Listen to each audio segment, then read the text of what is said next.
കഴിഞ്ഞ ദിവസം ചെറുപുഴ പുളിങ്ങോം മീന്തുള്ളിൽ തുരുത്തിൽ രക്ഷാപ്രവർത്തനത്തിനിടെ ഒഴുക്കിൽപ്പെട്ട് മരിച്ച തിരുവനന്തപുരം സ്വദേശിയായ രാജേഷിന്റെ മൃതദേഹം പോസ്റ്റ്മോർട്ടം നടപടികൾ പെരിയാരം മെഡിക്കൽ കോളേജിൽ ആരംഭിച്ചു.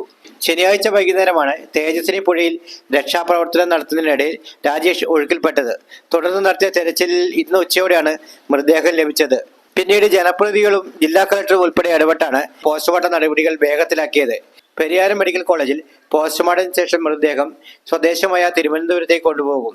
പോസ്റ്റ്മോർട്ടം നടപടികൾ വേഗത്തിലാക്കുന്നതിനായി Payyannur MLA V Kunhikrishnan, block panchayat president KK Joy, Cherupuzha panchayat president Laisama Parakkal, vice president Satheesan Karthikappally, ജനപ്രതിനിധികളായ KD പ്രവീൺ, അനീഷ് ആന്റണി ഉൾപ്പെടെയുള്ള ജനപ്രതിനിധികളും ചെറുപുഴയിലെ പോലീസ് സംവിധാനങ്ങളും എല്ലാം ഇടപെട്ടാണ് വേഗത്തിലാക്കുന്നത്.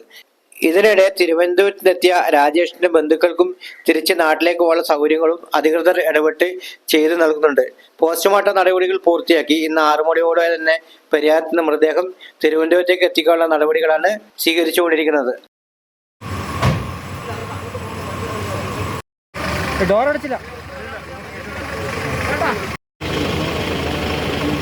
11:26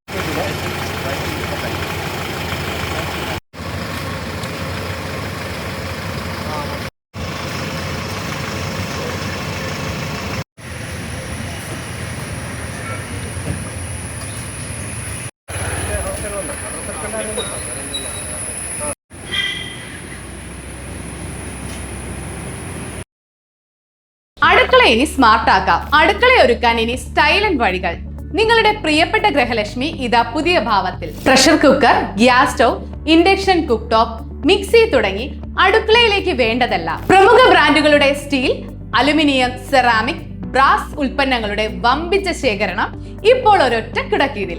ഏറ്റവും പുതിയ ഗിഫ്റ്റ്സും ആകർഷകമായ ഫെസ്റ്റിവൽ ഓഫറുകളും നിങ്ങളെ കാത്തിരിക്കുന്നു. കൂടെ വിശ്വസിക്കാവുന്ന ക്വാളിറ്റിയും മികച്ച സർവീസും. ഷോപ്പിംഗ് ഇനി ആഘോഷമാക്കാം. ഇന്ന് തന്നെ സന്ദർശിക്കൂ ഗൃഹലക്ഷ്മി. നിങ്ങളുടെ വിശ്വസ്തത